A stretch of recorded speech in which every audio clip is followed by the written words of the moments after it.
Les marchés financiers avec IG Markets, CFD Trading.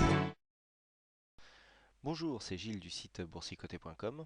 Voici l'analyse technique des principales paires de devises du marché Forex, ainsi que l'analyse de l'or et du pétrole pour les matières premières. Nous sommes aujourd'hui le mardi 11 octobre 2011 et sur l'euro-dollar, donc il y a eu, malgré un petit signal de consolidation que nous avons eu hier soir, eh bien, nous avons eu une stabilisation des cours puisque les cours n'ont pas réussi à descendre sous les 1,36 et donc une certaine stabilisation après la forte hausse que nous avons connue hier. Alors, lorsque l'on regarde un petit peu au niveau de cette cotation, vous voyez que nous avons ici, j'ai tracé un petit support haussier qui a l'air de pour l'instant bien supporter la tendance.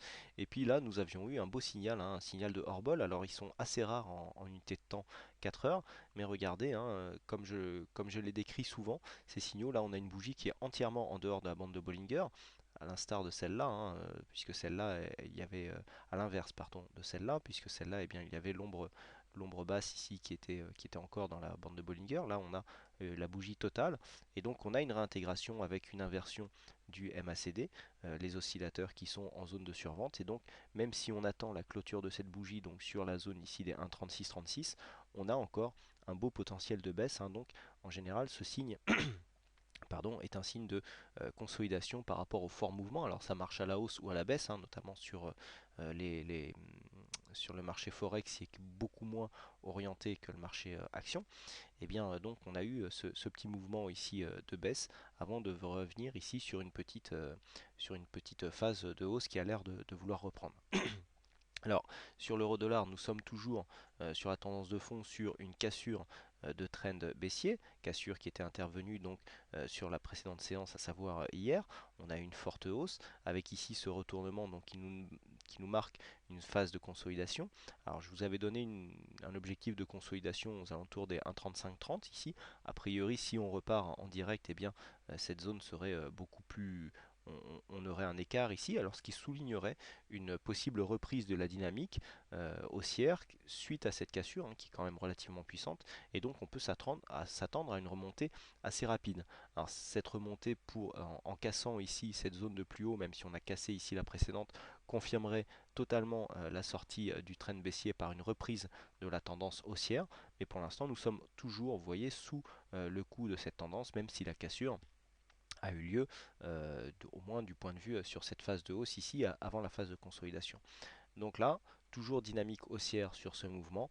On attend ici la fin d'une consolidation. On peut revenir, je le rappelle, jusque sur les 1,3520, 1,3530 avant de repartir à la hausse. Mais là, on dirait que la tendance ici, au moins très court terme, a l'air de vouloir repartir à la hausse.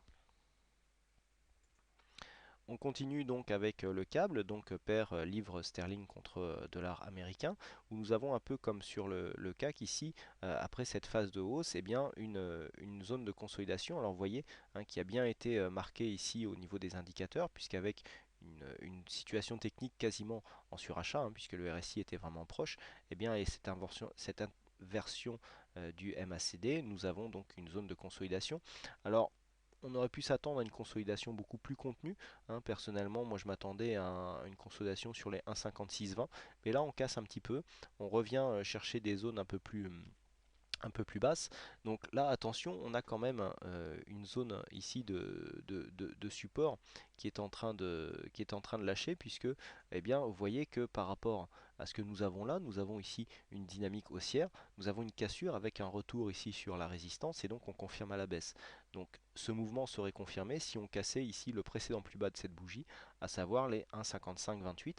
Donc ici, si on venait continuer à consolider alors que nous avons marqué un plus haut, et si nous venons consolider ici au niveau des 1,58, 1,5528, pardon, on aurait une invalidation du signal haussier. Qui plus est, nous n'avons pas réussi à casser les plus hauts ici qui étaient marqués sous cette résistance des 1,5715. C'était l'objectif du jour. Normalement, on devait avoir un petit retour avec, si possible, une possible remontée ici sur les 1,5715. Nous n'arrivons pas à casser cette zone technique. Donc attention, si tel était le cas, hein, si on cassait vraiment cette zone des 1,55, 1,55,40, 1,55,20, eh bien on s'acheminerait, comme je vous le disais hier, vers une tendance relativement neutre en range, puisque nous aurions un plus haut ici sur les 1,57,15 et un plus bas aux alentours des 1,53,30. Paire dollarienne, donc paire dollarienne qui confirme hein, sa sortie de trend haussier vers une tendance, je dirais, relativement neutre. Même ici, nous pouvons remarquer ici une résistance baissière qui a l'air de bien vouloir tenir les cours, voilà, qui s'apparenterait un petit peu à un triangle ascendant, même si on dirait ici qu'un support légèrement haussier serait en train de se former. Alors normalement les triangles doivent avoir une sortie avant le dernier tiers, donc là on s'achemine vraiment vers une sortie sur la pointe, ce qui donnerait un peu moins de force donc à cette sortie et notamment au calcul de l'objectif. Donc là, on serait plutôt sur une sortie baissière, mais normalement, un triangle baissier avec une sortie baissière se fait avec une entrée par le haut. Là, on est rentré par le bas, donc on serait plus sur un signal de continuité. Bon, a priori, avec des signaux assez antagonistes comme ça, on s'achemine par une sortie, je dirais, excusez-moi l'expression, mais quasiment en eau de boudin, hein, c'est-à-dire qu'on aura une sortie sur une tendance relativement neutre, pas de tendance affirmée. Regardez le RSI, comment il est flat, hein. Si c'est un électrocardiogramme, ça fait peur. Au niveau du stochastique, pareil, quant au MACD, il devient quasiment invisible, donc bon, toujours très peu de volatilité et donc de tendance sur cette paire de devises, puisque aujourd'hui, entre les points hauts et les points bas, bah, nous sommes entre 76,76 et 76,60, donc à peine 20 pips de volatilité aujourd'hui sur cette paire de devises. Ça fait vraiment très peu. Vous voyez comment les bandes de Bollinger sont ici resserrées. Donc là, pour l'instant, on attend une reprise d'une possible tendance, mais vraiment très peu de pronostics à faire hein, sur cette paire de devises, puisque là, c'est quasiment du pile ou face, hein. Si on monte, eh ben, on est en tendance haussière, et si ça baisse, voilà, tendance baissière. Donc c'est un peu facile de faire de la prévision comme ça. Mais là, en absence de signaux techniques, eh bien, c'est un petit peu ce à quoi nous sommes réduits. On passe tout de suite aux matières premières et donc à l'or. Donc l'or qui nous fait ici une phase de consolidation en triangle.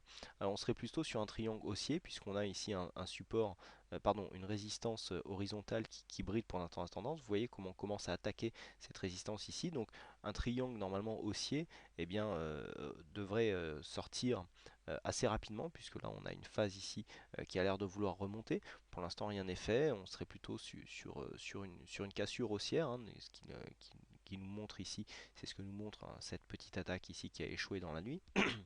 Alors cette remontée de l'or irait dans le sens de ce que nous avons au niveau du marché action, à savoir une phase de consolidation. Donc c'est assez plausible. On pourrait donc avoir une corrélation qui continuerait entre le prix de l'or qui monte et donc les marchés actions qui baissent. C'est tout à fait techniquement, on retrouve hein, cette possibilité sur les deux supports. Donc attention, hein, même si au niveau des indicateurs c'est relativement on serait plutôt donc haussier là sur le RSI.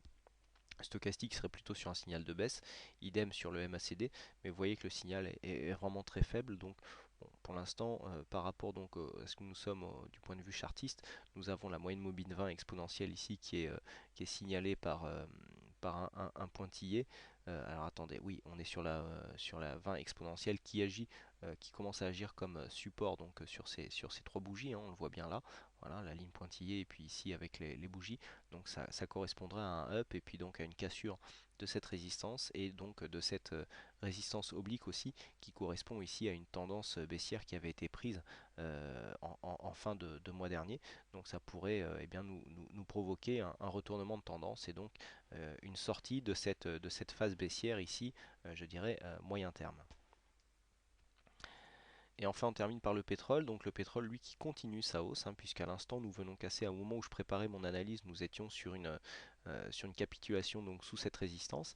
Et puis la hausse s'est accélérée. Donc nous sommes sur un beau mouvement haussier au niveau du pétrole, puisque si on trace le support, eh bien on voit que nous avons quand même une belle dynamique. Mais regardez, attention, nous avons ici une cassure avec donc ce qui est en train de se passer en ce moment.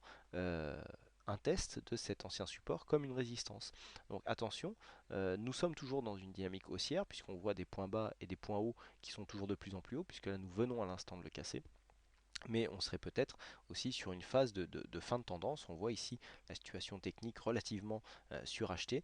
Et même si nous avons eu ici une consolidation du MACD avec eh bien, les cours qui continuent à monter, on pourrait bien venir ici marquer le pas après cette forte phase de hausse, revenir chercher un petit peu de consolidation et donc un petit peu de souffle pour repartir à la hausse. Mais là, on sent qu'au niveau des indicateurs, on commence un petit peu à saturer. Donc attention ici à ce franchissement de ligne ici qui pourrait nous donner, donc même si on suit un petit peu, qu'on vient casser les plus hauts, on pourra avoir, en cas d'écartement de cette ligne, un signal de consolidation. Voilà ce que l'on peut dire sur ces principales analyses techniques Forex et matières premières. Il ne me reste plus qu'à vous souhaiter à toutes et à tous une bonne soirée, bonne chance dans vos trades, et je vous donne rendez-vous dès demain pour de prochaines analyses techniques. Les marchés financiers avec IG Markets, CFD Trading.